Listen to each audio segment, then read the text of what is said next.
Okay, it's time for a new video on a new topic.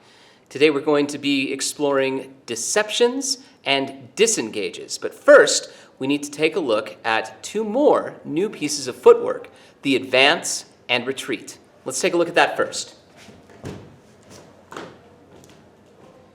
So far, we've been doing passing steps to move forward and back. So a passing step looks like this and like this.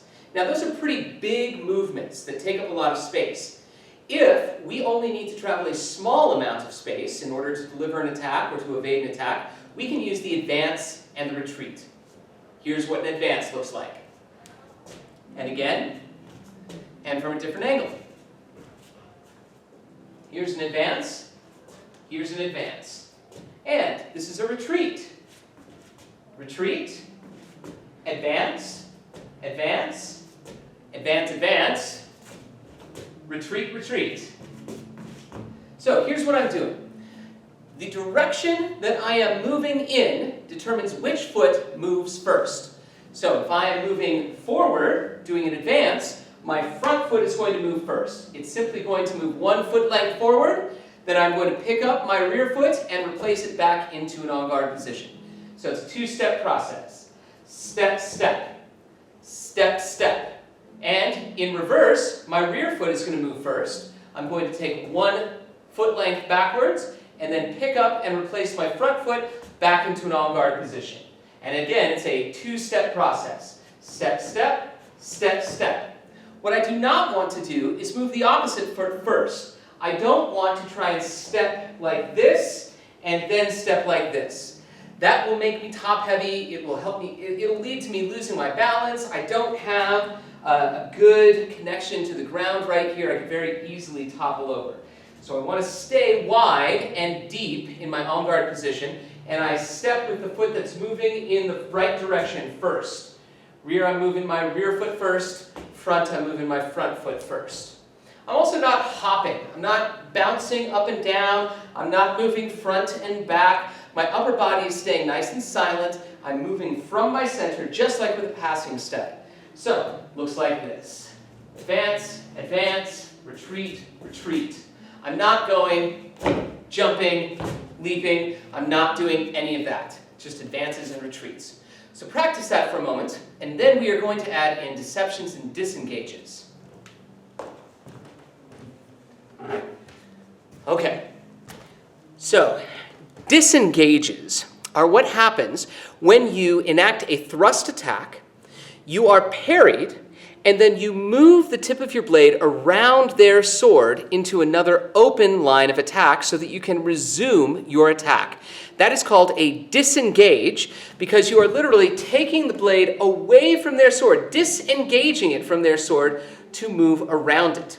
Now, in order to do this action, it takes a little bit of practice. So here's what I recommend you do for practice. And this is something you can do once a day, a couple times a week. It's just a nice, good practice thing to do with your weapon at home. So take your weapon and hold it and extend your arm straight out with your right hand. And then I'd like you to just make tiny little circles about the size of a $50.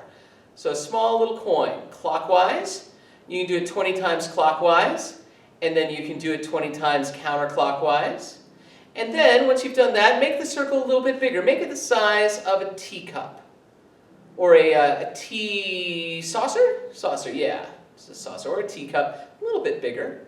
Okay, 20 times clockwise, 20 times counterclockwise. Try and make them as smooth and as round as possible. And then, 20 times basketball size. Big basketball. This will help you develop fine control over the weapon. So 20 times clockwise and counterclockwise. It'll also help develop the muscles in your upper body, your deltoids, your biceps, triceps, in holding that weapon up. Well, once you've done it with your right hand pronated, then switch to your left hand and repeat those same exercises with your hand pronated. Then try it with your right hand with your palm supinated, and then try it with your left hand with your palm supinated. Okay? It's a real simple series of exercises to help build up those muscles and develop fine-tuned control over your sword control and your point work.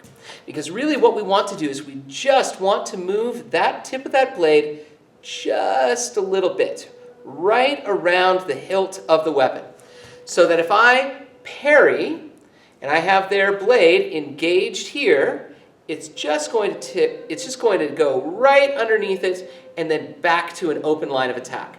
Now this means what we should be looking at now are not just low line thrusts, but also high line thrusts. So now we've got different targets. The low line thrusts, we're in the middle of the hips, but now we've also got high line thrusts, and we're going to treat those targets as the middle of the bicep, right there and right there. And just like with the low line thrust attacks, the same rule applies. If we are at proper fighting measure, meaning out of distance, then we are allowed to target on line, pointing the sword directly at those targets in the middle of the biceps. If, however, we end up getting too close and we become in distance, then we have to target offline. We're not allowed to point our weapon at those specific target areas if we are in distance and have gotten too close. So now let's take a look at using deceptions. At using disengages, then we'll get to deceptions. I guess that was kind of a deception right there. Okay, so let's start with a thrust attack to a high line. We're going to go with their left shoulder. So I'm left foot forward. Now let's actually start right foot forward here, because we're going to be using advances and retreats. So I weight shift back, and I prep the attack. I prep it in the same place that I would prep a low line, but now my blade is pointing upward towards my target, which is the center of their left bicep, right there. I extend the blade, and now I'm going to advance. I take one advance, and I assume that my partner parries my attack. Now I am going to disengage. I use my fingers and my wrist to move the tip of my blade underneath their hilt, and now I am pointing it at their opposite shoulder, the middle of their right bicep. I can now take another advance, and they parry. And now I can do another disengage back to my original target, and now for our drill, we're going to lunge. Now notice that my arm stays fully extended the entire time. I am not doing that redoublement motion we did in our first thrust attack exercise.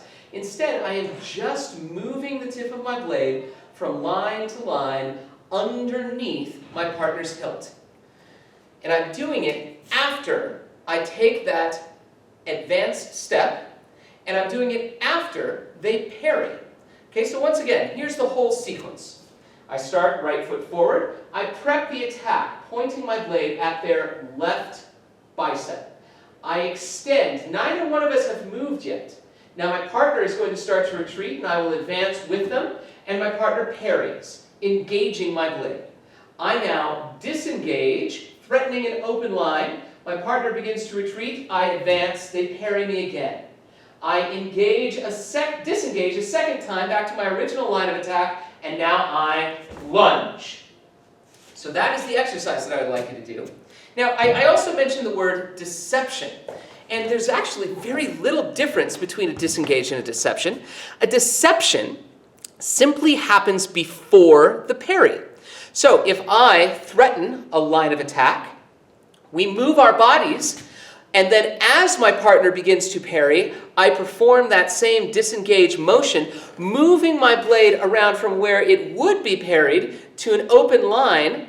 Then I have performed a deception.